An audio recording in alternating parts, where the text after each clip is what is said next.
بسم الله والحمد لله والصلاة والسلام على أشرف خلق الله أما بعد اللهم علمنا ما ينفعنا وانفعنا بما علمتنا وزدنا علما وفقها ودينا وإيمانا يا رب العالمين আচ্ছা তো আমরা মূলত প্রথম অধ্যায় নিয়ে পড়ছি সেটা হচ্ছে ওয়াহি সংক্রান্ত ওয়াহি এর বৈশিষ্ট্য কী এবং ওয়াহির প্রতি আমাদের কর্তব্য কী। তো আলহামদুলিল্লাহ আমরা অনেক কিছু শিখছি ওয়াহির প্রতি। ওয়াহি মানে কি বলছি? কোরআন হাদিসের অনেকগুলো হক আমরা আলোচনা করছি। সম্মান করব, বিশ্বাস করব, সমর্পণ করব, মানে যা আসছে সেটাই মেনে নেব। ওয়াহিকে বিচারক বানাবো, সবার আগে রাখবো, অগ্রাধিকার দেব এবং ওহিটা আমরা এলেমটা অর্জন করবো, অর্থাৎ ওহিটা শিখবো রাসূল যেভাবে ওহিটা সাহাবীদেরকে শিখিয়েছে সেভাবে, এবং সেটা কীভাবে শিখিয়েছে আমরা শিখবো ইনশাআল্লাহ, একটু পরে আসবে, মানে আর কয়েকদিন পরে আমরা ক্লাসটা দেখব। আচ্ছা, এরপরে আমাদের ওহি অনুযায়ী আমল করব, ওহি তাদাব্বুর করব, অর্থাৎ ওহিতে যেটা আছে সেটা আমরা করব, বুঝে পড়ার চেষ্টা করব, নিজের জীবনের সাথে কানেক্ট করার চেষ্টা করব যে আমার জীবনে এই আয়াত থেকে আমি কী শিক্ষা নিতে পারি। এরপরে ওয়াহির মানদণ্ডে নিজের চিন্তা চেতনাকে মানে বিচার করব, যাচাই করব। তো এই অনেকগুলো হক আমরা শিখছি আলহামদুলিল্লাহ। অনেকগুলো আয়াত পড়ছি গুরুত্বপূর্ণ, যেগুলো আগের ভিডিওগুলোতে আছে আলহামদুলিল্লাহ, মানে এগুলো সব আপলোড দেওয়া হচ্ছে এক এক করে। তো আমরা আজকে যেটা পড়বো সেটা হচ্ছে হাদিস। এই ওয়াহির প্রতি আমাদের একটা কর্তব্য হচ্ছে তাসলিম, আত্মসমর্পণ করা, ওয়াহিকে মেনে নেওয়া। এই মেনে নেওয়ার বিষয়ে, মেনে নেওয়া সংক্রান্ত বিভিন্ন হাদিস ইনশাল্লাহ আমরা আজকে এক এক করে দেখব। আচ্ছা, তো আমাদের প্রথম হাদিস হচ্ছে কিতাবুল্লাহ আযজা ওয়া জাল হুয়া হাবলুল্লাহ মান ইত্তাবাআহু কানা আলাল হুদা ওয়া মান তারাকাহু কানা আলা দালালাহ। আচ্ছা, এর অর্থ কি? এর অর্থ হচ্ছে যে আল্লাহর কিতাবুল্লাহ এটা হচ্ছে হাবলুল্লাহ, আল্লাহর রশি, আল্লাহর দড়ি। অর্থাৎ এই দড়িটা আপনি আঁকড়ে ধরলে, এই রশিটা, এই কোরআন, এই ওহিটা, এটা আঁকড়ে ধরলে আপনি সত্য পথে যাবেন।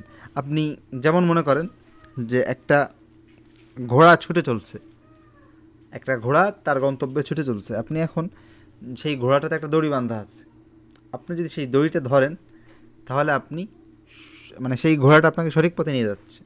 কিন্তু আপনি যদি সেই দড়িটা ছেড়ে দেন, আল্লাহ না করুক, তাহলে সেটা ভুল পথে চলে যাচ্ছে, মানে আপনি তখন পথ হারিয়ে ফেলবেন, আল্লাহ না করুক। তো এটাই বলছে হাবলুল্লাহ, এটা আল্লাহর রশি। মানিত্তাবাআহু, যে এটার অনুসরণ করবে, কানা আলাল হুদা, সে হেদায়েতের উপর থাকবে। ওয়ামান তারাকাহু, আর যে এটাকে বর্জন করবে, ছেড়ে দেবে, সে পথভ্রষ্ট হবে। কানা আলা দালালা, সে পথভ্রষ্ট হবে।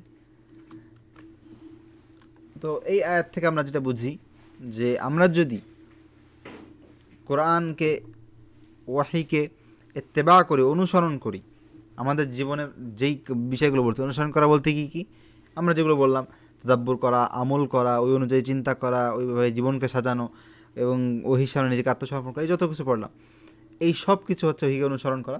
তো যেই কাজটা করবে তার প্রতিদান কি হবে? তার প্রতিদান হচ্ছে হেদায়েত। তো এটা হচ্ছে আয়াত থেকে শিক্ষা যে তার প্রতিদান হচ্ছে আল্লাহ তাআলা তাকে, সে যে ওহির প্রতি আত্মসমর্পণ করেছে, এই জন্য আল্লাহ সুবহানাহু ওয়া তাআলা তাকে হেদায়েত দান করবে। যে হেদায়েতটা হচ্ছে একজন মানুষের, একজন মাখলুকের সব থেকে বড় নেয়ামত। আল্লাহ তাআলা যাকে সত্যিকারের হেদায়েত দেয় সে মানে শেষ মানে সফল। আর যে হেদায়েত থেকে বঞ্চিত হয় তার, সে যদি দুনিয়া সব কিছুই পেয়ে যায় তবুও তার মানে সেই পাওয়াটা কোনো পাওয়া না। আচ্ছা, এরপরে আমরা দ্বিতীয় হাদিসে আসি।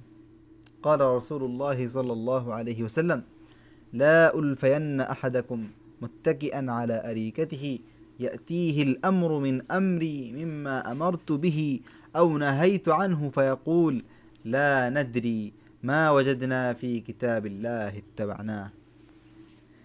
এটা অনেক মানে শিক্ষণীয় একটা আয়াত। রাসূল সাল্লাল্লাহু আলাইহি ওয়াসাল্লাম বলতেছেন যে আমি যেন এরকম না দেখি যে সে তার আসনে হেলান দিয়ে বসে আছে, মানে তার একটা সোফাতে সে এরকম হেলান দিয়ে বসে বলতেছে যে মানে তার কাছে কোরআন মানে তার কাছে হাদিসের রাসূল সাল্লাল্লাহু আলাইহি ওয়াসাল্লাম কোনো একটা হাদিস, কোনো একটা কিছু তার কাছে আসতেছে, খবর আসতেছে, তখন সে বলতেছে এগুলো আমরা জানি না, আমরা এইসব বুঝি না, কোরআনে যা আছে সেটাই মানবো। তাহলে এই একটা দেখেন, রাসূলের সময় কিন্তু এরকম কেউ ছিল না, কিন্তু রাসূল বলতেছে এরকম যেন কাউকে না দেখি যে সে এরকম হেলান দিয়ে বসে আছে, তার কাছে আমার কথা আসছে, আমার আদেশ আসছে, আর সে বলতেছে যে আমি জানি না, আমি এগুলো বুঝি না এসব ভাই, আমার কোরআনে যা আছে সেটাই আমার জন্য যথেষ্ট। দেখেন রাসূলের সময় এই ধরনের লোক ছিল না, তবুও রাসূল সাল্লাল্লাহু আলাইহি ওয়াসাল্লাম আমাদেরকে জানিয়ে দিয়ে গেছেন যে এরকম যেন না দেখি। তাহলে এই আয়াতের অর্থ, এই হাদিসের অর্থ কী বলেন তো?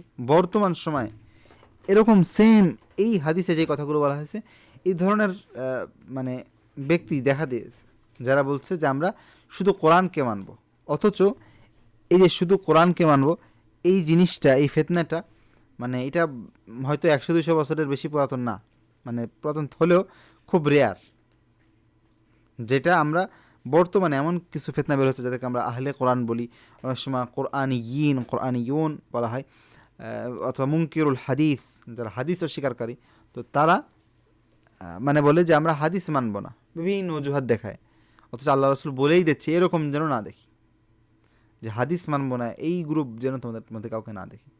তো এই জিনিসটা আমাদের অনেক কিছু শেখার আছে, এবং বোঝা যায় যে রাসূল সাল্লাল্লাহু আলাইহি ওয়াসাল্লাম মানে এই যে একটা ভবিষ্যৎবাণী করলেন এই কথার মধ্যে, তো এটা একটা প্রমাণ করে যে রাসূল সাল্লাল্লাহু আলাইহি ওয়াসাল্লাম নবী ছিলেন, কারণ তিনি এমন একটা যাহেরা, এমন একটা হালতের কথা বলছেন, যেই হালতটা রাসূল মারা যাওয়ার মানে যেই ফিতনাটা, এমন একটা ফিতনার কথা বলছে যে কোরআনকে মানে মানব, মানে কোরআন মানবো শুধু এই অজুহাতে হাদিসকে স্বীকার করবে, এমন একটা ফেরকার কথা রাসূল বলে গেছেন, যেই ফেরকাটা রাসূল মারা যাওয়ার 1000 বছর পরে, মানে তাদেরকে আমরা এইভাবে করে এত পাওয়ারফুল দেখছি, সুবহানাল্লাহ। আর তারা অনেক মানে তাদের কথাটা, তারা যে বলে যে আমরা কোরআনকে অনুসরণ করব, আসলে এই কথাটা হচ্ছে একটা ধোঁকা। কারণ আপনি যে নামাজ পড়েন, নামাজ কীভাবে পড়বেন এটা কিন্তু হাদিসে বলা, কোরআনে না। আপনি যে রোজা রাখেন, রোজার যেই ডিটেলস মাসালা মাসাইল, এগুলো হাদিসের বিষয়। আপনি যে জাকাত দেন, কতটুকু জাকাত আপনি দেবেন, আপনার সম্পদ হলে কত পার্সেন্ট জাকাত দেবেন, 2.5% কী দেবেন, জাকাত আসলে কোন কোন মালে দেবেন। আপনার একটা বিল্ডিং আছে, আপনি একটা বিল্ডিংয়ের মালিক, আপনি কি বিল্ডিংয়ের জাকাত দেবেন? মানে প্রতি বছর আপনি একটা ফ্ল্যাট করে বিক্রি করে আল্লাহ রাস্তায় দান করে দেবেন? জাকাত জিনিসটা কি, এটা আপনি হাদিসে পাবেন। আপনি যে হজ করেন, হজের A to Z যে ডিটেলস, এটা আপনি কি কোরআনে পাবেন? এটা হাদিসে পাবেন। আপনি জীবনের প্রত্যেকটা মাসালা, আপনি যে বিয়ে শাদী করেন, এই বিয়ে শাদীর প্রত্যেকটা মাসালাকে ডিটেলসে আপনি কোরআনে পাবেন? পাবেন না, আপনি হাদিসে পাবেন। এরপরে আপনি যে ব্যবসা বাণিজ্য করছেন, সেই ব্যবসা, এই যে সুদ, সুদ মনে করেন, সুদ আসলে সুদ জিনিসটা কি? কোরআনে বলছে সুদ কেউ না, সুদকে হারাম করেছে আল্লাহ তাআলা, এবং মানে ব্যবসাকে হালাল করেছে, সুদকে হারাম করেছে, ব্যবসাকে হালাল করেছে আল্লাহ সুবহানাহু ওয়া তাআলা। এখন কথা হচ্ছে সুদ কি আর ব্যবসা কি, সেটা তো আপনাকে কোরআনে বলে দেয়নি। তো এখন যদি কেউ এসে বলে সুদ এটা সুদ, তো আসলে আমরা সংক্ষেপে যদি বলি যে যারা হাদিস অস্বীকার করে তারা মূলত মানে ইসলামকে অস্বীকার করে। এখন মানে একটা সাধারণ কথা বোঝেন যে রাসূল সাল্লাল্লাহু আলাইহি ওয়াসাল্লাম সে কোরআন নিয়ে এসেছে, আল্লাহ সাল্লাল্লাহু নাস মা নুযিলা ইলাইহিম, মানে যাতে করে আপনি মানুষকে বুঝিয়ে দেন যে কোরআনে কী এসেছে। তো কোরআনের ব্যাখ্যা রাসূল সাল্লাল্লাহু আলাইহি ওয়াসাল্লাম জাতির সামনে করবেন, এটা আল্লাহ তাআলা বলে দিয়েছেন। এবং এটা খুব সিম্পল একটা বিষয়।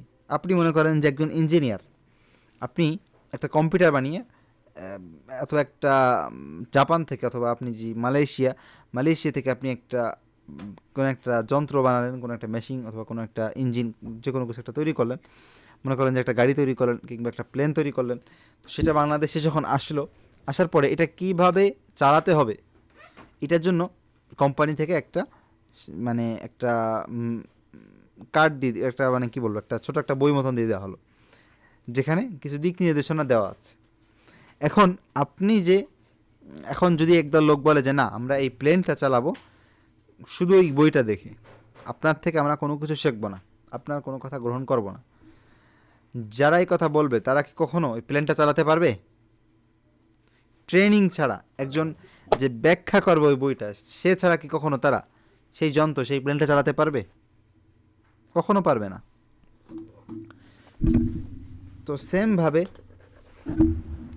রাসূল সাল্লাল্লাহু আলাইহি ওয়াসাল্লাম ছাড়া কোরআনের আমল করা সম্ভব না। সেমভাবে রাসূল সাল্লাল্লাহু আলাইহি ওয়াসাল্লাম ছাড়া কোরআনে আমল করা সম্ভব না।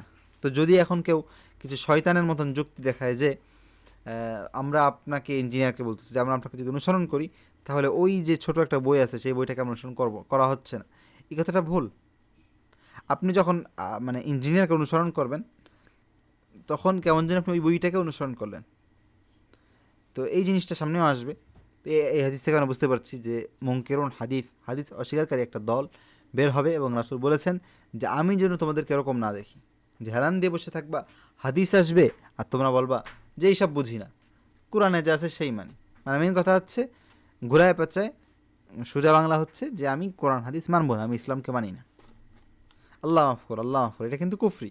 যদি কেউ বলে যে রাসূলের কথা শুনবো না সে কাফের হয়ে যাবে। আল্লাহ আমাদেরকে হেফাজত করুক, মাফ করে দিক। আচ্ছা, এরপরে আমরা আরেকটি হাদিস দেখি। রাসূল সাল্লাল্লাহু আলাইহি ওয়াসাল্লাম বলেন, মান আতাআনি ফাকাদ আতা আল্লাহ, যে আমাকে মানল সে আল্লাহ তাআলাকে মানল। ওয়া মান আসানি, আর যে আমাকে আমার অবাধ্য হলো, যে আমার অবাধ্য হলো সে আল্লাহরই অবাধ্য হলো। ফাকাদ আসাল্লাহ, সে আল্লাহর সাথেই অবাধ্যতা করলো। তো কত গুরুত্বপূর্ণ, মানে এর আগে যে কথাগুলো আমি বললাম সেই জিনিসটাই আপনি দেখেন যে হাদিসে যা আছে, মানে হাদিসকে মানে যদি সিয়ান করা হয়, অবাধ্যতা করা হয় হাদিসের সাথে, তাহলে সেটা মূলত আল্লাহকে অবাধ্যতা, মানে আল্লাহর সাথেই অবাধ্যতা করা হচ্ছে। তো তারা যেটা বলে যে আল্লাহর সাথে, আল্লাহ বলছে যদি আল্লাহকে মানো, কোরআনকে মানো, তো আল্লাহর সাথে যদি আমি হাদিসকে মানি তাহলে কেমন যে আমি রাসূলকে আল্লাহর সাথে শিরক করে ফেলতেছে, নাউযুবিল্লাহ। তো এই কথাটা হচ্ছে সম্পূর্ণ একটা ভ্রান্ত কথা। রাসূলকে মানলে কোনো শিরক হবে না, কারণ রাসূলকে মানা মানে তো আল্লাহকে মানা। এবং এটা তো মানে কোরআন যদি নাও বলে দিত আমাদেরকে, আমরা আমাদের কমন সেন্সে বুঝতাম, আমাদের কমন সেন্সে বুঝতে পারতাম যে যেই ব্যক্তি কোরআনকে নিয়ে আসছে সেই ব্যক্তি অবশ্যই সে কোরআনের সঠিক ব্যাখ্যা আমাদেরকে দিতে পারবে, এবং সে ছাড়া কেউ পারবে না সেটা। আচ্ছা, আর এই জন্য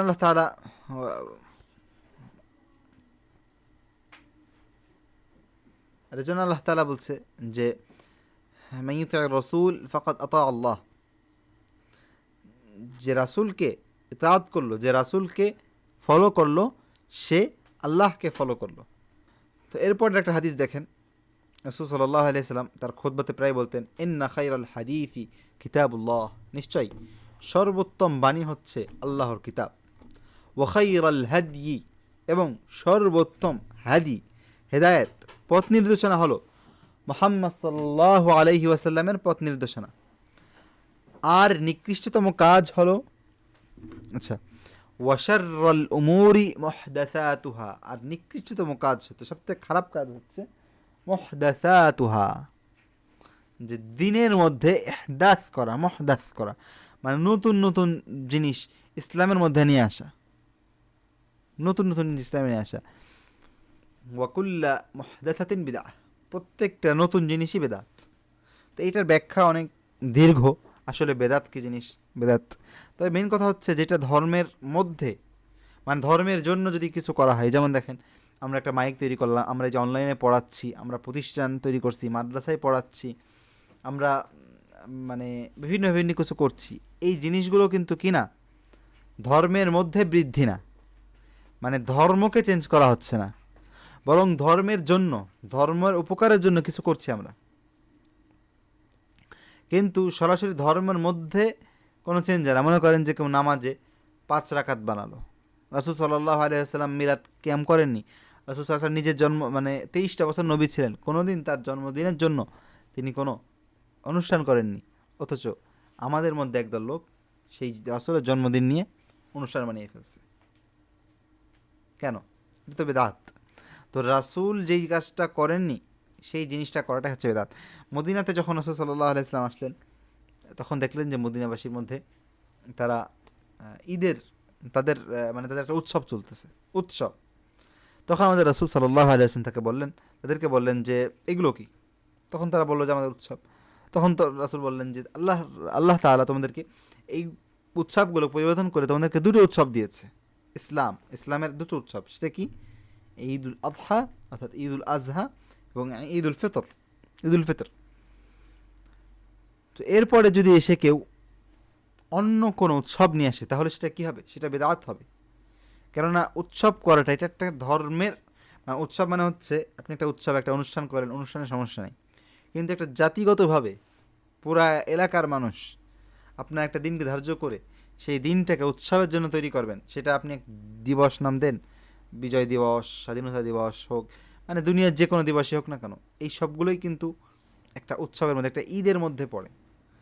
ঈদ মানে হচ্ছে যে প্রতি বছর ফিরে আসে এবং সেখানে সবাই আসছে এবং তাদের মধ্যে কিছু, তারা আবার কিছু কি করে রাখছে, কিছু নিয়ম নীতি ওই দিন পালন করার কিছু, যেমন আমরা মুসলমানরা ঈদ পালন করি 2 রাকাত নামাজ পড়ে, তো সেইখানেও কিছু নিয়ম নীতি তারা ঢুকাই দিয়েছে যে পতাকা ওঠাতে হবে, কিংবা এই বলতে হবে, কিংবা যারা ঈদ মিলাদুন্নবী পালন করে, রাসূল সাল্লাল্লাহু আলাইহি ওয়াসাল্লামের জন্মদিন পালন করে, তারা ওরকম কিছু যে ওই দিন আসলে এইগুলো পড়তে হবে। যারা যে হুসাইন রাদিয়াল্লাহু আনহু মারা যাওয়ার দিন ওই যে পালন করে, আশুরার দিনটা পালন করে, শিয়ারা বের হয় তাদের অস্ত্র যা করে আর কি, আমি ভালো করে দেখিনি, বাকি নেটে যেটা দেখি আমরা, তো এই প্রত্যেকটা হচ্ছে ঈদ উৎসব তৈরি করা, অথচ উৎসব হচ্ছে শুধু ইসলামে দুটো। এরকম করে ইসলামে যেই জিনিসটা যেইখানে আছে সেই জিনিসটা সেখানে, ধর্মের মধ্যে কোনো বৃদ্ধি করা যাবে না। আপনি ব্যবসা করেন, বাণিজ্য করেন, সেখানে আপনি নতুন পন্থায় ব্যবসা করেন, যেই পন্থায় রাসূলের যুগে ছিল না, সমস্যা নেই, কিন্তু যেটা ইবাদত, যেটা ধর্মের অংশ, ধর্মীয় বিষয়, তাওকীফি বিষয়, অর্থাৎ যে বিষয়ে আপনার নিজস্ব কোনো মত দেওয়া যায় না, এরকম বিষয়ে আপনি নতুন কিছু যোগ করবেন, এটাই হচ্ছে বেদাত। রাসূল সাল্লাল্লাহু আলাইহি সাল্লাম 5 ওয়াক্ত নামাজ একভাবে পড়তেন, আপনি সেখানে নতুন একটা ধরন নিয়ে আসলেন। রাসূল সাল্লাল্লাহু আলাইহি সাল্লাম এক হয়ে, যে আমাদের সময় এখন আছে যে এক হয়ে, এক ধাঁচে, এক ড্যান্সিংয়ে, মানে একভাবে ঝোঁকে সবাই মাথা এভাবে উঠায়, সবাই একভাবে মাথা উঠায়, মাথা নামায় সবাই এক মাথা নামায়, পরে একসাথে কাঁপা, এক সাউন্ডে আওয়াজ করা, এক সাউন্ডে জিকির করা, এই জিনিসগুলো রাসূলের আমলে ছিল না। শুধু একটা জিনিস চিন্তা করেন, রাসূল সাল্লাল্লাহু আলাইহি ওয়াসাল্লামের সময় একজন সাহাবা আব্দুল্লাহ ইবনে মাসউদ রাদিয়াল্লাহু আনহু, উনি শুনতে পারলেন যে কিছু লোক এক হয়ে, মানে গোল হয়ে জিকির করে। কীভাবে? তারা বলে যে এই সবাই 100 বার সুবহানাল্লাহ পড়ো, সবাই পড়ে, এই সবাই 100 বার আস্তাগফিরুল্লাহ পড়ে। তখন আব্দুল্লাহ ইবনে মাসউদ তাদের কাছে গেলেন, যে বলেন তোমরা এগুলো কী করছো? বলেন যে হে রাসূল, আমরা তো ভালো কাজ, মানে হে আব্দুল্লাহ ইবনে মাসউদ, আমরা তো ভালো কাজ করতেছি, আমরা তো জিকির করছি। তখন আব্দুল্লাহ ইবনে মাসউদ বললেন যে আল্লাহর কসম, হয় তোমরা রাসূল থেকে বেশি ভালো ধর্ম নিয়ে আসছো, আর না হলে তোমরা ভ্রান্তির উপরে আসো। আল্লাহ আমাদেরকে সকল প্রকার মানে দালাল থেকে হেফাজত করুন। হয় তোমরা ভ্রান্তির উপরে আছো, অথবা তোমরা রাসূল থেকে ভালো ধর্মের উপরে আছো। তখন তারা বললেন যে হে আব্দুল্লাহ ইবনে মাসউদ, আমরা তো ভালো চাচ্ছি। তখন উনি বললেন ওয়াকাম মুরিদিন লিল খাইরি লা নুসিবা, কত মানুষ ভালো চায় কিন্তু তারা ভালো পায় না। এই কথাটা আমাদেরকে সবসময় কাঁপানো উচিত। কত মানুষ ভালো চায় কিন্তু তারা ভালো পায় না। কেন? কারণ তারা সঠিক পথে চলে না, রাসূলের দেখানো যেই পথ সেই পথ থেকে তারা সরে যায়। আল্লাহ আমাদেরকে সবসময় হেদায়েত দিক, সবসময় সঠিক যেই পথ আছে সেই পথে চলার তৌফিক দিক। তো যে রাউই, যে হাদিস, যেই ঘটনাটা নিজে দেখে বর্ণনা করেছে, সে বলতেছে যে ওই সকল লোকরা যারা আব্দুল্লাহ ইবনে মাসউদ সাহাবাদের কথা মানে অমান্য করে নতুন পদ্ধতিতে জিকির করছিল, মানে তারা সুবহানাল্লাহ আলহামদুলিল্লাহ এগুলোই বলতেছিল, বাকি নতুন একটা সিস্টেম চালু করছিল যে এক হয়ে বসে বসে একটা করছিল। হযরত মানে যে রাউই, সে বলছে যে আমি তাদেরকে খারিজিদের যে যুদ্ধ ছিল, মানে সাহাবাদের বিরুদ্ধে একটা দল বিদ্রোহী হয়ে ওঠে, তাদেরকে খারিজি বলা হতো, তারা মুসলমানদের রক্তকে হালাল করতো ইসলামের নামে, তো সেই দলের সাথে আমি এই লোকগুলোকে দেখছি। তো এই জন্য আল্লাহ আমাদেরকে হেদায়েত দান করুক। সবসময় যেই পথে সত্যবাদীরা, আহলুল হকরা, সত্যপন্থার লোকেরা চলেছে, সেইভাবে আমাদেরকে চলতে হবে এবং সবসময় আল্লাহর কাছে দোয়া করতে হবে, আল্লাহুম্মা হদিনি ওয়াসাদ্দিদনি, হে আল্লাহ আপনি আমাদেরকে হেদায়েত দেন, হে আল্লাহ আপনি আমাকে সঠিক পথে চলার তৌফিক দান করেন। প্রত্যেকটা মুহূর্তে, প্রত্যেকটা সেকেন্ডে আমাদেরকে বুঝতে হবে যে আল্লাহ তাআলা যদি আমাদেরকে হেফাজত না করে, সঠিক পথে না চলায়, তাহলে আমরা সঠিক পথে চলতে পারবো না। আচ্ছা, তো এই হচ্ছে আমাদের হাদিস সমূহ। এরপরে হাদিসই বাকি দুটো ঘটনা যেগুলো আমরা হাদিস থেকে শুনবো ইনশাল্লাহ। তো আমরা আর কিছু সময়, অল্প কিছু সময় ইনশাল্লাহ, জানি না কত সময় লাগবে, বাকি কিছু গল্প, মানে গল্প আকারে, এগুলো হাদিস, কিন্তু হাদিসগুলো গল্প আকারে ইনশাল্লাহ আমরা শুনবো, যাতে করে সেইখান থেকে আমরা আমাদের জীবনে কাজে লাগাতে পারি। এবং গল্পগুলো অবশ্যই আমরা যে বিষয়ে পড়ছি তাসলিম, আত্মসমর্পণ, এই রিলেটেড। আচ্ছা দেখেন, আবু হুরায়রা রাদিয়াল্লাহু আনহু উনি বলছেন যে যখন রাসূল সাল্লাল্লাহু আলাইহি ওয়াসাল্লামের কাছে আয়াত নাজিল হলো, লিল্লাহি মা ফিস সামাওয়াতি ওয়া মা ফিল আরদ, এই আসমান জমিনে যা কিছু আছে সব কিছু আল্লাহর। ওয়া ইন তুবদু মা ফি আনফুসিকুম আও তুখফুহু, তোমরা যদি তোমাদের নফসে যা আছে সেটাকে প্রকাশ করো কিংবা গোপন করো, আল্লাহ তার হিসাব তোমাদের কাছ থেকে নেবেন। ইউহাসিবকুম বিহিল্লাহ, আল্লাহর হিসাব তোমাদের থেকে নেবেন। তো এই আয়াত যখন নাজিল হলো যে তোমাদের মনে যা আছে গোপন করো কিংবা প্রকাশ করো, আল্লাহ হিসাব নেবে, এই আয়াত শুনে সাহাবারা কি হলো, ফাশতাদ্দা যালিক, দেখেন তারা বিদ্রোহ করলো না। মানে এখানে হাদিস এরকম নেই যে তখন তারা রাগ হয়ে গেল, এটা কেমন কথা, এটা কেমন কথা বললেই হলো, মনে তো কত চিন্তা, এভাবে বলিনি। তারা বলছে ফাশতাদ্দা যালিকা আলা আসহাবি রাসূলিল্লাহ সাল্লাল্লাহু আলাইহি ওয়াসাল্লাম, এই আয়াত শোনার পরে সাহাবায়ে কেরামের উপর আকাশ ভেঙে পড়লো। মানে তারা ভয়ে পড়ে গেল, আল্লাহ তাদের জন্য কঠিন হয়ে গেল বিষয়টা, যে মানে এখন আমরা যা মনে করব সেটার জন্য আমাদেরকে শাস্তি দেওয়া হবে।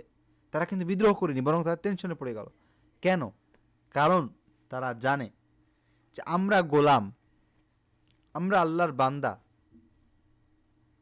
আল্লাহ তাআলা আমাদের প্রভু। আপনি একটা দেশে থাকেন, মনে করেন যে আপনি বাংলাদেশে থাকেন, এখন বাংলাদেশের সরকার যদি ঘোষণা দেয় যে যাদের বয়স 20 বছর উপর তাদের গলা কাটা হবে, এখন আপনি মানে 20 বছরের উপর তাদেরকে এই আইন যারা মানবে না তাদেরকে মেরে ফেলা হবে, ফাঁসি দেওয়া হবে। এখন আপনি যদি ওইখানে এসে রাস্তায় এসে এই মানবো না স্লোগান দেন, আপনি কি বাঁচতে পারবেন?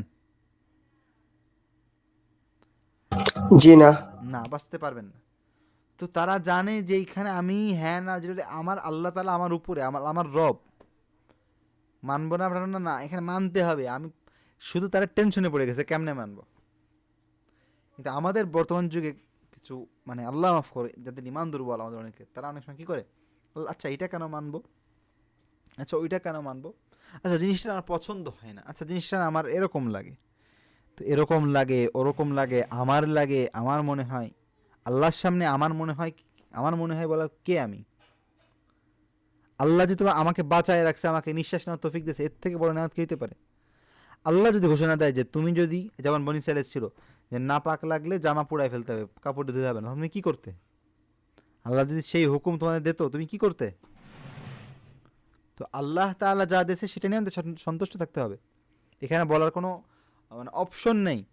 যেমন গত দার্সে পড়ছিলাম যে أن يكون لهم الخيرة وما كان لمؤمن ولا مؤمنة إذا قضى الله ورسوله أمرا, আল্লাহ রাসূল কোনো আদেশ করলে মুমিনের কোনো অপশন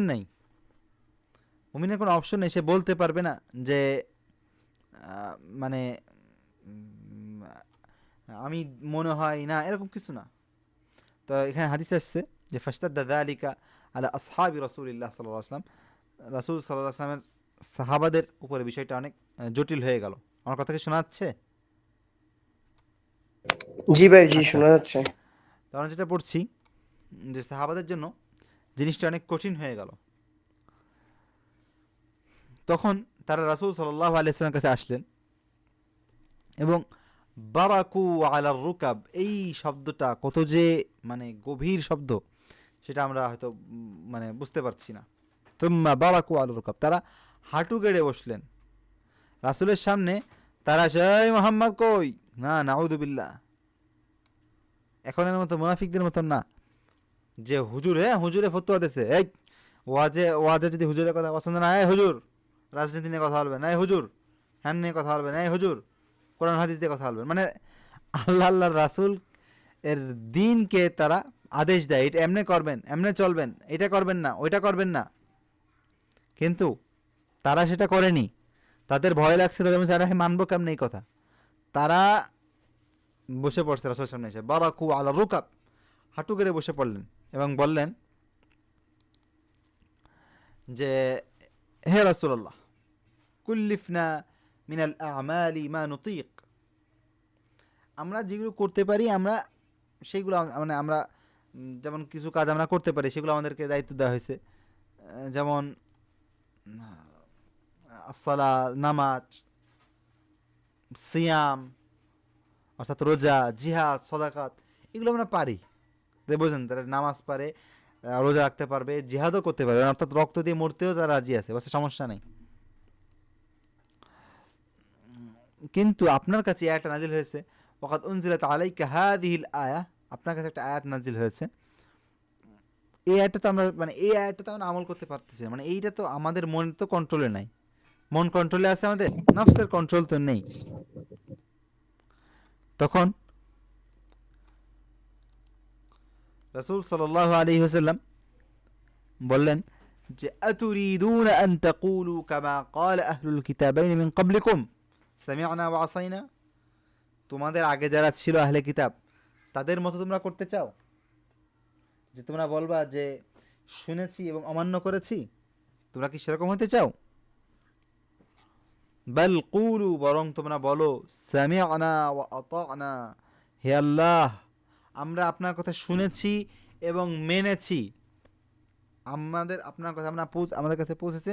এবং মানে বনী ইসরাইল কি বলছিল? সামি'না ওয়া আসাইনা, শুনেছি এবং অমান্য করেছি। কিন্তু রাসূল বললেন যে বরং তোমরা বলো যে হে আল্লাহ আপনার কথা আমরা শুনেছি এবং মেনেছি, গুফরানাকা রাব্বানা, হে আল্লাহ আপনি আমাদেরকে মাফ করে দেন আল্লাহ, ওয়া ইলাইকাল মাসির, আপনার কাছেই তো ফিরে যাও আল্লাহ। দেখেন ওয়া ইলাইকাল মাসির, সামি'না ওয়া আতা'না, এই কথাটা ওয়া ইলাইকাল মাসির, আপনার কাছেই তো ফিরে যাব, এই কথাটা অনেক ভারী একটা কথা। এখানে বলার অপশন নেই যে মানলাম না, এই বলার ক্ষমতা আমাদের নেই, এই বলার ক্ষমতা আমাদের নেই, কারণ ওয়া ইলাইকাল মাসির, আপনার কাছেই তো ফিরে যাব। যদি আজকে আমরা বলি মানবো না, নাউযু বিল্লাহ, তাহলে কালকে আপনার সামনে যখন ফিরে যাব আপনার কাছে দাঁড়াবো কীভাবে হে আল্লাহ? তো সেই ভয়ে রাসূল বললেন যে গুফরানাকা রাব্বানা, হে আল্লাহ, মানে তারা শুধু মানে বলছে যে বলো আল্লাহ যা বলছেন মেনে নিছি এবং আপনাদেরকে মাফ করে দেন, আপনার কাছে আমরা ফিরে যাব।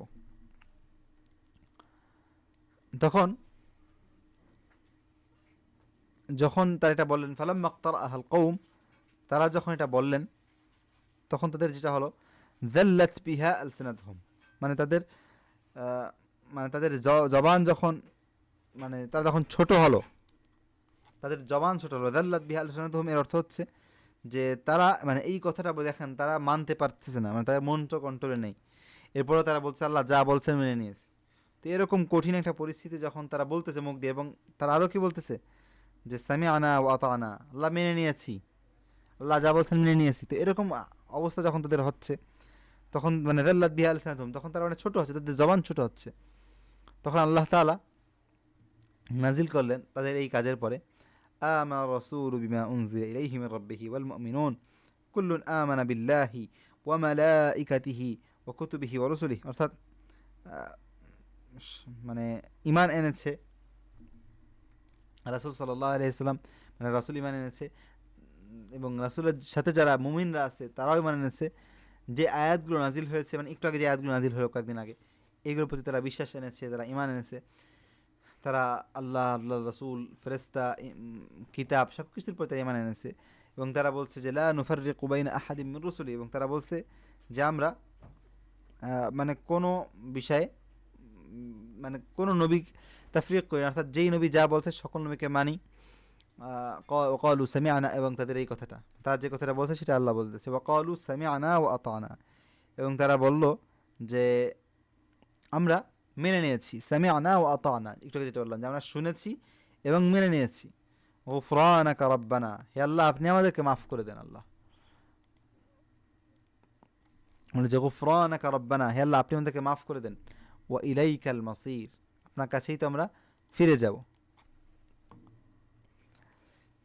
তো যখন মানে এই আয়াত আল্লাহ তাআলা নাজিল করলো, তো এরপরে যখন তারা এই কাজটা করতে থাকলো, অর্থাৎ তারা মানে সামি'না ওয়া আতা'না, আল্লাহ মেনে নিয়েছি এই কথাগুলো বলতে থাকলো, তখন আল্লাহ তাআলা নাজিল করলেন যে লা ইউকাল্লিফুল্লাহু নাফসান ইল্লা উসআহা, যে আল্লাহ তাআলা কাউকে মানে কোনো ব্যক্তিকে শুধু ততটুকুই মানে তার দায়িত্ব তাকে করতে অনুমতি দেন, মানে তাকে করতে বলেন যতটুকু সে পারবে। লা ইউকাল্লিফুল্লাহু নাফসান ইল্লা উসআহা, সে যতটুকু পারবে ততটুকুই তাকে আল্লাহ তাআলা করতে দেন। অর্থাৎ আল্লাহ তাআলা আগে যে মানে কথাগুলো বলছিলেন যে তোমরা যাই চিন্তা করবা সেগুলোর বিচার হবে, শাস্তি হবে, এই জিনিসগুলো আল্লাহ তাআলা পরীক্ষার জন্য বলছিলেন। তো তারা যখন সেগুলো বললো যে আল্লাহ যা বলছে মেনে নিয়েছি, তখন আল্লাহ তাআলা সেই হুকুমটা তুলে নিলেন এবং আল্লাহ তাআলা তখন মানে সেই আয়াতগুলো তুলে নিলেন এবং আল্লাহ তাআলা সেই ঘটনাটা আয়াতের মধ্যে বলছেন। আল্লাহ বলছেন যে রব্বানা লা তুআখিযনা, আচ্ছা আল্লাহ বলছেন যে রব্বানা লা তুআখিযনা ইন নাসিনা আও আখতানা, হে আল্লাহ আপনি আমরা যদি ভুলে যাই বা ভুল করি তাহলে আপনি আমাদের পাকড়াও করবেন না, আল্লাহ আপনি আমাদেরকে ধরেন না, আল্লাহ মাফ করে দেন। তখন আল্লাহ বললেন যে হ্যাঁ, মানে আচ্ছা ঠিক, মানে এটা হাদিসে আসছে যখন মানে কোরআনের সূরা বাকারার শেষ আয়াতগুলোর ব্যাখ্যা। এরপরে আল্লাহ তাআলা মানে কোরআনে এসেছে রব্বানা ওয়ালা তুহাম্মিল আলাইনা ইসরান কামা হামালতাহু আলা রব্বানা ওয়ালা তাহমিল আলাইনা ইসরান কামা হামালতাহু আলা আল্লাযীনা মিন ক্বাবলিনা, হে আল্লাহ আপনি আমাদের উপরে এমন বোঝা চাপিয়ে দিন না যেমনটা আপনি আমাদের পূর্ববর্তীদেরকে দিয়েছিলেন। আমাদের আগে যারা ছিল তাদেরকে আল্লাহ তাআলা আল্লাহর হিকমতের কারণে তাদের শরীয়ত তাদের বিধান আরও কঠিন ছিল এবং তাদের যুগের জন্য তাদের সময়ের জন্য সেটা ঠিক ছিল দেখেই এটা করেছেন আল্লাহ তাআলা। আল্লাহ তাআলা যা করেন সেটা আল্লাহ তাআলা ভালোর জন্যই করেন এবং তার মধ্যে কল্যাণ আছে দেখেই করেন। তো যাই হোক, তো এখানে বলা হচ্ছে যে আল্লাহ আমাদের পূর্ববর্তীতে যেই চাপ ছিল আপনি আমাদেরকে সেটা দিয়ে না। তখন আল্লাহ বলেন যে জি, মানে এটা আমি মানলাম। তখন তারা বলল যে রব্বানা ওয়ালা তুহাম্মিলনা মা লা তাকাতা লানা বিহি, আমাদের যেই জিনিস মানে বোঝার সামর্থ্য নেই, যেই ভার বহন করার ক্ষমতা আমাদের নেই, তা আমাদের উপর মানে সেই ভার আমাদেরকে দিয়েন না। তখন আল্লাহ বলেন যে জি। এরপর আল্লাহ তাআলা বললেন এবং মানে এরপরে কোরআনের আয়াতে আসছে মানে সাহাবাদের ভাষায় আল্লাহ তাআলা মানে সাহাবারা বলছে যে ওয়াফু আন্না, আমাদেরকে ক্ষমা করে দেন, ওয়াগফির লানা, মাফ করে দেন, ওয়ারহামনা, আমাদেরকে দয়া করেন, রহম করেন, আনতা মাওলানা, আপনি আমাদের মাওলা, আনতা মাওলানা ফানসুরনা আলাল কওমিল কাফিরিন, আপনি আমাদের মাওলা, আপনি আমাদেরকে কাফেরদের উপরে বিজয় দান করেন। তখন আল্লাহ বললেন যে না, জি। তো এখানে দেখেন এই বিজয় দান করা, কাফেরদের উপরে বিজয় দান করা, বিজয়ী হওয়া, এই বিজয় হওয়াটা কিসের সাথে সম্পৃক্ত? তাসলিমের সাথে। কাফেরের উপরে বিজয় হওয়ার দোয়াটা কেন এই ঘটনা শেষে আসলো? কারণ হচ্ছে আপনি যখন আল্লাহর সামনে নত হয়ে যাবেন, আপনি যখন আল্লাহর সামনে নিজেকে সঁপে দেবেন এবং আল্লাহর একজন গোলাম হিসেবে নিজেকে প্রমাণ করতে পারবেন, তখন আল্লাহ তাআলা তার অন্যান্য অবাধ্য মখলুককে আপনার কাছে নত করে দেবে। অর্থাৎ যারা আল্লাহর সামনে নত হতে পারেনি, আল্লাহদেরকে ছোট করে আপনার অর্থাৎ আল্লাহর মানে বাহিনীর কাছে পরাজিত করবে কাফেরদেরকে। এই জন্য আমরা আজকে কেন বিজয়ী হতে পারছি না? কেন আজকে আমরা মুসলিমরা এত কিছু করার পরেও আমাদের এই যে আপনি দেখেন আমরা এই যে আজকে কত মানে বড় বড় কান্ট্রি আছে মুসলমানদের, উন্নত কান্ট্রি, মধ্যপ্রাচ্য কথা বলি কিংবা মানে আমাদের এশিয়া সাইডেও পাওয়ারফুল ইসলামিক কান্ট্রি আছে, সব দিক দিয়েই তুর্কি মানে অনেক রাষ্ট্র আছে। কেন এই সকল রাষ্ট্রগুলো আজকে কাফেরদের উপরে যেতে পারছে না? কেন আজকে মুসলিম মানে এই যে একটা আইডেন্টিটি আমাদের মানে আইডেন্টিটিটা কেন এত দুর্বল হয়ে গেছে? মুসলিম বলতে কেন আমরা দুর্বল, মানে কেন আমাদের মুসলিম বলতে কোনো গৌরব এখন আমরা পাচ্ছি না, গর্ব করতে পারছি না কেন? কারণ হচ্ছে তসলিম নেই। কোরআনে যা আছে, হাদিসে যা আছে, তার থেকে এক লাইন বেশি বোঝে আমাদের অনেক মানে মুসলিম ব্যক্তিরা, যার ফলে শাস্তিটা হচ্ছে যে আমরা আজকে দুর্বল হয়ে গিয়েছি। কিন্তু যেদিন আমরা আল্লাহর সামনে নত হতে পারবো, যেদিন আমরা আল্লাহর সামনে পরিপূর্ণভাবে নিজেকে ছোট করতে পারবো, সেদিন ইনশাআল্লাহ আল্লাহ তাআলা আমাদেরকে বিজয় দান করবে। আচ্ছা, এরপরে একটি হাদিস যেটা আমি মানে মেইন কিতাবের উপরে মানে মেইন যে কিতাবটা আল মিনহাজ, আমি বলছি কিছু চেঞ্জ করব, সেই কিতাবে নেই, বাকি আমি সেই হাদিসটা যোগ করেছি। সেটা হচ্ছে হযরত আয়েশা রাদিয়াল্লাহু আনহা থেকে, আমি সংক্ষেপে শেষ করব, বর্ণিত আয়েশা থেকে যে যখন রাসূল সাল্লাল্লাহু আলাইহি ওয়াসাল্লাম মেরাজে গেলেন, রাসূল সাল্লাল্লাহু আলাইহি ওয়াসাল্লাম যখন মেরাজে ইসরা হলো, অর্থাৎ মেরাজে রাসূলকে নিয়ে যাওয়া হলো, তখন এবং রাসূল সাল্লাল্লাহু আলাইহি ওয়াসাল্লাম সেই সময় আকসা বাইতুল মুকাদ্দাসে গিয়েছিলেন, সেখানে বাইতুল মুকাদ্দাস কেমন ছিল সেগুলো দেখছিলেন। অনেক ঘটনা ঘটছে মেরাজের ঘটনা, যেগুলো আমরা জানি, এবং না জানলে ইনশাআল্লাহ আমরা একটু সার্চ করে নেবো, নেটে সার্চ দিয়ে ইউটিউবে দেখে নেবো, বিভিন্ন শাইখদের আলোচনা আছে। তো এই ঘটনা হওয়ার পরের দিন রাসূল সাল্লাল্লাহু আলাইহি ওয়াসাল্লাম মানুষকে সেই ঘটনাগুলো বলতে থাকলেন। তখন মানে সবাই সেটা নিয়ে বলা বলি শুরু করে দিল, এই মোহাম্মদ তো কালকে বলতেছে যে সে নাকি ফিলিস্তিনে যে ঘুরে আসতে, তারপর সে নাকি আকাশে গেছে, শুনছো নাকি তোমরা? তো এই শুনে অনেক মুসলমানরা, দেখেন আল্লাহ আল্লাহ আল্লাহ, এখানে অনেক কিছু আছে, আমরা একটু খেয়াল করি। এটা আমাদের শেষ হাদিস আজকের আলোচনার, বাকি এখানে অনেক কিছু আছে। যে যখন মানে এটা ছড়াই গেল, আল্লাহ মাফ করো, তখন ফারতাদ্দা নাসুন মিম্মান কানু আমানু বিহি ওয়া সাদ্দাকুহু, রাসূলের প্রতি যারা ঈমান এনেছিল এমন ব্যক্তিদের মধ্যেও কিছু মানুষরা অমুসলিম হয়ে গেল। আল্লাহ মাফ করো। এই হচ্ছে সমস্যা, যে প্রত্যেকটা সময়ে এমন কিছু আবিষ্কার হয় যে জিনিসটা আপনার মানে ঈমান দুর্বলের কারণে আপনার ঈমানের একটা পরীক্ষা হয়ে যায়, একটা ভূমিকম্প হয়ে যায় আপনার ঈমানের। তখন অনেক মানুষ যেটা করে সেটা হচ্ছে যে সে ভয় পেয়ে ঈমান ছেড়ে দেয়, নাউযুবিল্লাহ। যেমন তারা শুনলো যে কি রাসূল বলতেছে যে সে ৭ আসমানে গেছে, সে ফিলিস্তিনে গেছে। এইটা তো আমাদের ১৪ গোষ্ঠী, ওই সময় তো ঘোড়ার সময়, আমাদের এখন প্লেন দিতে আমরা বিশ্বাস করতে পারি, রকেট প্লেন আছে। ওই সময় তাদের কোনো চিন্তা কল্পনাও করা যায় না। এটা কি বলে? সাথে সাথে তারা কাফের হয়ে গেল। এই একটা পরিস্থিতি, অনেক মুসলমান তখন কাফের হয়ে গিয়েছিল। তো এখনও বর্তমান সময়ে কিন্তু এই জিনিসটা হয়, যে মনে করেন নতুন একটা জিনিস আবিষ্কার হলো, অনেকে তখন আল্লাহ মাফ করে ঈমানের দুর্বলতা থাকার কারণে তারা ঈমান থেকে বের হয়ে যায়। এজন্য তো দাজ্জালের ফিতনা তো ভয়ঙ্কর, কারণ দাজ্জাল এমন কিছু ক্ষমতা থাকবে দাজ্জালের, যেই ক্ষমতা দেখে মানুষ মানে এবং দাজ্জাল তো বলবেই যে সেই প্রভু, তো মানুষ মনে করবে সত্যিই সেই প্রভু, কারণ তার ক্ষমতা আকাশ থেকে বৃষ্টি নাজিল করবে, জমিন থেকে তার আদেশে ফসল হবে, তার আদেশে সম্পদ বের হবে, তার আদেশে দুনিয়ার ক্ষমতা ঘুরবে। তো যার হাতে পাওয়ার, তো অনেক মানুষ দেখে মনে হয় তাহলে আল্লাহ কোথায়, নাউযুবিল্লাহ। তো তাদের ঈমান নড়বড় হয়ে যাবে, তখন তারা অনেক সময় কুফরি করবে। কিন্তু যারা ঈমান আনছে তারা জানে যে এই দাজ্জাল, তাকে আল্লাহ তাআলা এই ক্ষমতা দিয়ে দেবেন, আল্লাহ বলছেন। তারা তখন সে দাজ্জালকে বিশ্বাস করবে না। এরকম করে আমাদের জীবনে অনেক সময়, যেমন আজ থেকে 100 বছর আগে একটা ফিতনা বের হলো, সেটা হচ্ছে মুআজিজা এর ফিতনা। রাসূলের যে বিভিন্ন আজীব ঘটনা যেগুলো আছে, যেমন এই যে ঘটনাগুলো, এইগুলো মানে তখন কেবল মানে সায়েন্স বিজ্ঞান এর একটা নতুন একটা মানে কি বলবো আপগ্রেড হয়েছে, নতুন একটা ভার্সন এসেছে। মানে ক্লাসিক যে সায়েন্স ছিল, আগেরকালে যে সায়েন্স ছিল, সেটা জামানাটা শেষ হয়ে নতুন যন্ত্রপাতি আবিষ্কার হয়েছে। তারা তখন সূর্য চন্দ্র এগুলো দেখতে পারতেছে, এবং সায়েন্টিফিক্যালভাবে মানে সায়েন্সের পূজা শুরু হয়ে গেছে তখন সারা দুনিয়াতে। তো সেই সময় অনেক মুসলিম আলেমরা, মানে মুসলিম ব্যক্তিরা দুর্বল হয়ে তারা মুজিজা অস্বীকার করে বসলো, যে রাসূল সাল্লাল্লাহু আলাইহি ওয়াসাল্লামের যে বিভিন্ন আজীব জিনিস ঘটতো রাসূলের হাতে, যেমন হাদিসে আসে রাসূলের হাত থেকে পানি বের হয়েছে, রাসূল মানে চাঁদকে দ্বিখণ্ডিত করেছে, অর্থাৎ চাঁদকে ইশারা দিয়ে চাঁদকে 2 ভাগ করে ফেলছিল রাসূল, হাদিসে আছে। এরকম অনেক ঘটনা হাদিসে আছে। তারা এগুলোকে অস্বীকার করলো, বললো যে সায়েন্স তো এগুলো কী করতে পারে না, মানে এগুলো তো ব্যাখ্যা সায়েন্সে নেই। কিন্তু বর্তমানে দেখেন, মানে এই সমস্যাটা কিন্তু নেই। অর্থাৎ সায়েন্স মানাকে কেউ বিপদ মনে করে না, মানে মানে সায়েন্সের সাথে মুজিজার কোনো সংঘর্ষ এখন মানুষ দেখে না।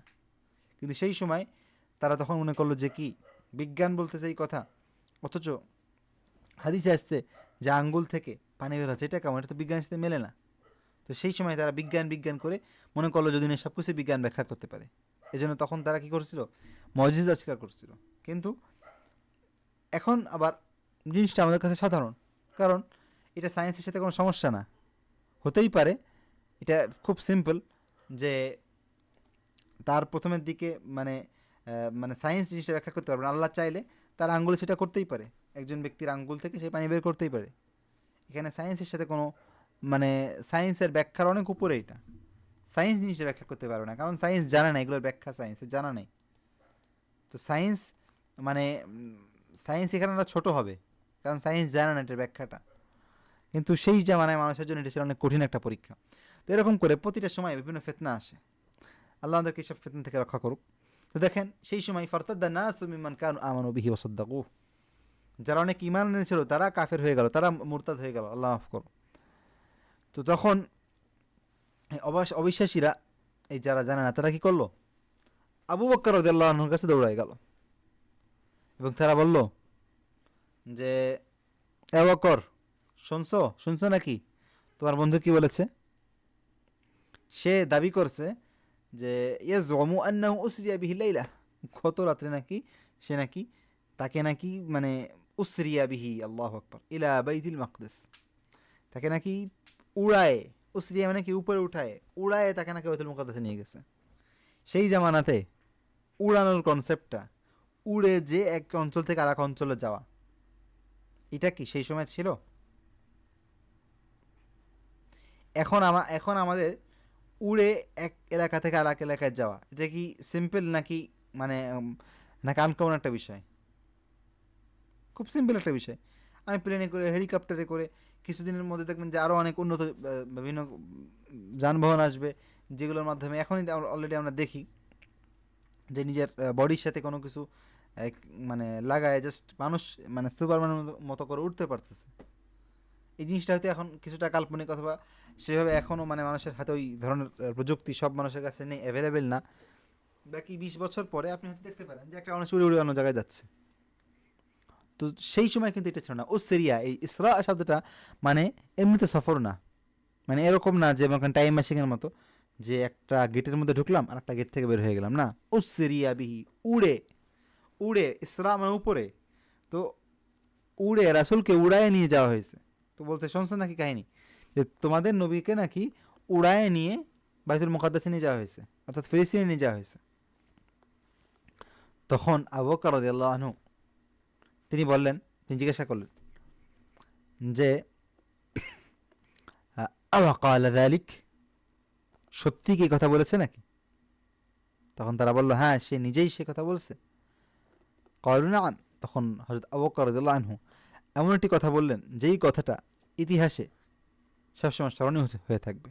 সে কথাটা হচ্ছে, যদি তিনি এ কথা বলে থাকেন, লাইন ক্বালা যালিকা লাকাদ সাদাক, যদি তিনি এই কথা বলে থাকেন তাহলে তিনি অবশ্যই সত্য বলেছেন। আল্লাহু আকবার, আল্লাহু আকবার। সেই সময় কে জানতো, মানে এই জিনিসটা তো কল্পনার বাইরে। এখন আমরা তাও চিন্তা করতে পারি যে প্লেনের মাধ্যমে মহাবিশ্বের থেকে বের হওয়া যায়, প্লেনে মানে উড়ে উড়ে এক অঞ্চল থেকে আরেক অঞ্চলে যাওয়া যায়। কিন্তু সেই সময় বলা হচ্ছে যে আবু বকর, তোমাদের নবী বলতেছে যে তাকে নাকি উড়িয়ে নিয়ে যাওয়া হয়েছে বাইতুল মুকাদ্দাসে, এরপরে নাকি তাকে উড়িয়ে সাত আসমানে নিয়ে যাওয়া হয়েছে। তো সেই কথাগুলো বলে বলল যে যদি তিনি এই কথা বলে থাকেন তাহলে তিনি অবশ্যই সত্য বলেছেন। এই বিশ্বাস, এই ঈমান, এর জন্যই আবু বকর as-সিদ্দিক বলা হতো তাকে, সিদ্দিক, যে বিশ্বাসী, যে রাসূল যদি বলে থাকে এই কথা তাহলে সত্য। তখন তারা মানে আবু বকর বলে যে আওয়া তুসাদ্দিকুহু আন্নাহু যাহাবা লাইলাতা ইলা বাইতুল মাকদিস ওয়া জাআ ক্বাবলা আন ইউসবিহ, তুমি কি বিশ্বাস করো যে সে মানে বাইতুল মুকাদ্দাস, ওই সময় তো মনে করেন যে এত সময় মানে মানে বাইতুল মুকাদ্দাস থেকে মদিনায় অথবা মক্কায় যাওয়া আসা করতে 1 মাস সময় লাগবে মনে করেন। তো বলছে তুমি কি বিশ্বাস করো যে গত রাত্রে তাকে নিয়ে যাওয়া হয়েছে ফিলিস্তিনে এবং সে ওই রাতের মধ্যেই মক্কায় ফিরে আসছে? তোমার কি মাথায় সমস্যা? এবং সে ফজরের আগেই ফিরে আসছে। তখন আবু বকর রাদিয়াল্লাহু আনহু আরেকটি ঐতিহাসিক কথা বললেন, আরেকটি ঐতিহাসিক কথা। তখন বলে যে জি, ইন্নী লা উসাদ্দিকুহু ফীমা হুয়া আবআদু মিন যালিক, হায়রে বলত, আমি তো তাকে বিশ্বাস করি এর চেয়েও এর চেয়েও আরো কঠিন বিষয়, এর থেকে আরো কঠিন বিষয় তাকে, মানে এর থেকে আরো আজীব বিষয় তার প্রতি বিশ্বাস করি। সেটা কি? উসাদ্দিকুহু বিখাবারিস সামাই ফি গাদওয়াতিন আও রাওহা, সকাল সন্ধ্যা তার কাছে বলা হয় যে সেই 7 আসমান থেকে তার কাছে মেসেজ আসছে। মেসেজ আসাটা 1 সেকেন্ডের মধ্যে, এটা বেশি কঠিন নাকি একটা মানুষকে জাস্ট একবারের জন্য এক জায়গা থেকে আরেক জায়গায় নিয়ে যাওয়া কঠিন? অবশ্যই মেসেজ, এবং সেটা বারবার আসতেছে, এবং 7 আসমান উপর থেকে। কোথায় 7 আসমান আর কোথায় পৃথিবী? হাদিসে আসছে যে প্রথম আসমান দ্বিতীয় আসমানের কাছে একটা বালির একটা কণাও না, সেই প্রথম আসমানের ছোট একটা কণা হচ্ছে পৃথিবী। তাহলে এই জগৎটা হইতে পারে প্রথম আসমান, আর এই জগৎটা ফুল নিয়ে হতে পারে দ্বিতীয় আসমানের কাছে, কি না? একটা মরুভূমির মধ্যে একটা বালির কণাও না। তো চিন্তা করেন, আমাদের মাথা তো এগুলো মানে কল্পনার বাইরে বলা, মানে হাদিসে বলা হচ্ছে যে, হাদিস কিন্তু যখন আসলে কথা বলছেন আল্লাহ জানে যে আপনি এই পুরো দুনিয়ার কাছে একটা কণাও না, তাই না? এই পৃথিবীর কাছে, এই পৃথিবীর তুলনায় আমি আপনি কি না একটা বালির কণাও না। এরপরে আবার এই পুরো পৃথিবীটা এই আসমানের কাছে একটা বালির কণাও না। আসমান বলতে আমরা যেই নীল দেখি এটা না, মানে আল্লাহ ভালো জানে, বাকি এর উপরে আসমান আছে, মানে এই পুরো জগৎটা নিয়ে হইতে পারে একটা আসমান। তো বলা হচ্ছে যে এই পুরো জগৎটা দ্বিতীয় আসমানের কাছে একটা বালির কণার মতো না। সুবহানাল্লাহ, আল্লাহ কত মহান, আমাদের চিন্তার বাইরে, আমাদের কল্পনার বাইরে আল্লাহ তাআলার ক্ষমতা, আল্লাহ তাআলার শক্তি। তো বলতেছে যে সকাল সন্ধ্যা গাদ্দারাও হাতে, তার কাছে সকাল সন্ধ্যা মেসেজ আসে আকাশ থেকে, আমি সেটা বিশ্বাস করি। আর এ তো ছোটখাটো একটা বিষয়। আর এই জন্যই হযরত আবু বকর রাদিয়াল্লাহু আনহুকে কি বলা হতো? as-সিদ্দিক বলা হতো, কারণ তিনি চোখ বন্ধ করে তিনি বিশ্বাস করতেন। তো এই ঘটনা থেকে আমরা অনেক কিছু শিখতে পারি। আল্লাহ তাআলা আমাদেরকে সেই এলেম দান করুক। এবং মানে এই ঘটনাগুলো আসলে ঈমান বৃদ্ধি করে, আমাদের ঈমানকে বাড়িয়ে দেয় এবং আমাদেরকে মানে নতুন করে চিন্তা করা শেখায়, আসলে আমরা কি ঠিক পথে আছি নাকি, আসলে আমরা কি সেইভাবে করে আত্মসমর্পণ করতে পারি কিনা। আসলে কোরআন হাদিসে যা আসছে সেটা শোনার সাথে সাথে কি আমরা আবু বকর রাদিয়াল্লাহু আনহুর মতো করে কি মানে চোখ বন্ধ করে সব কিছু বন্ধ করে হ্যাঁ ঠিক যদি বলে থাকে ঠিক, কোরআন যদি থাকে ঠিক, কোনো গবেষণার দরকার নাই, গবেষণা পরে আমি জানি গবেষণাগুলো ঠিক পাওয়া যাবে। তো আমরা কি আসলে সেইভাবে নিজেদেরকে গড়তে পারছি কিনা? এখন যদি একটা সামনে আগামীকালকে যদি একটা একটা মতবাদ আসে, মানে সায়েন্সের একটা গবেষণা আসে যে, যেমন আসছে একটা ফিতনার কথা বলি, যে মানে কিছুদিন পরে 20-30 বছর পরে, 40-50 বছর, 100 বছর পরে একটা নতুন একটা ফিতনা আসতে পারে, আল্লাহ না করুক, যে মানুষকে বাঁচিয়ে রাখার ফিতনা।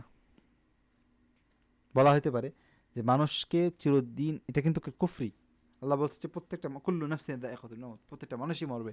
কিন্তু যদি তখন দাবি করা হয় যে না, মানুষকে বাঁচায় রাখা সম্ভব, এবং তারা কোনো একভাবে সেটা করলো, তো তখন যাদের ঈমান থাকবে না, যারা বিশেষ, তারা বলবে যে হ্যাঁ আসলে সেই ব্যক্তি বেঁচে আছে।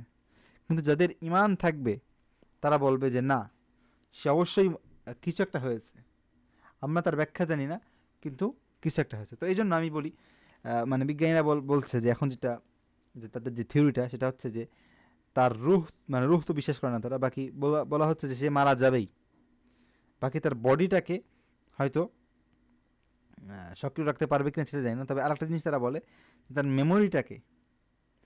মেমোরিটাকে আমরা ক্লোন করতে পারি।